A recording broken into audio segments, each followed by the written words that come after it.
आपण पाहत आहात बागलाण वृत्तांत, खबरबात महाराष्ट्राची।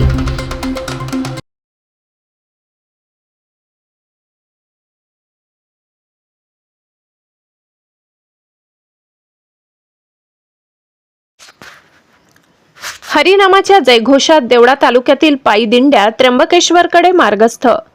देवळा तालुक्यातील विठेवाडी, सावकी व श्री क्षेत्र खामखेडा येथील भजनी मंडळांच्या वतीने देवळा ते त्र्यंबकेश्वर पायी दिंडी सोहळा लायकेश्वर भजनी मंडळाच्या पुढाकाराने संत निवृत्तीनाथ महाराजांच्या यात्रेसाठी त्र्यंबकेश्वरकडे मार्गस्थ झाले आहेत।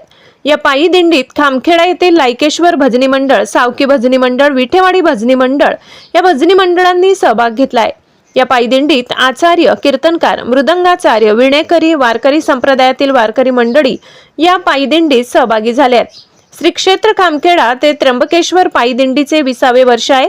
यात कीर्तनकार, गायक, वादक, भजनी मंडळातील हरिभक्त पारायण, जयराम बापू, भास्कर बापू, गोरख महाराज, मच्छिंद्र महाराज, मुन्ना महाराज, बबलू महाराज, माणिक निकम, रमेश अण्णा, कचरू खैरे, कोमल बापू, दशरथ दीक्षित, कीर्तनकार अश्विनी बोरसे, कीर्तनकार रवींद्र दहिवलकर, गुलाब शेवाडे, कारभारी मोरे, साहेबराव शेवाडे, कुलदीप शिरोडे, दीपक मोरे, दादाजी बच्चाव, हिरामण बच्चाव, कारभारी शेवाडे, साहेबराव भालेराव, भैया देवरे, गोरख वाघ, रमेश जिभाऊ महाराज, मंथन बांबरे, श्याम मोरे, उत्तम शेवाडे, दीपक शेवाडे, गणेश शेवाडे, डॉक्टर गणेश जाधव, वारकरी संप्रदायाच्या महिला भजनी मंडळ सदस्या सुशीलाबाई शेवाडे, अरुणाबाई बच्चाव, इंदुबाई शेवाडे, वालाबाई बच्चाव आदींसह खामखेडा, पिडकोस, बगडू, सावकी या गावातील महिला मंडळ वारकरी पायी दिंडीत सहभागी झाल्यात।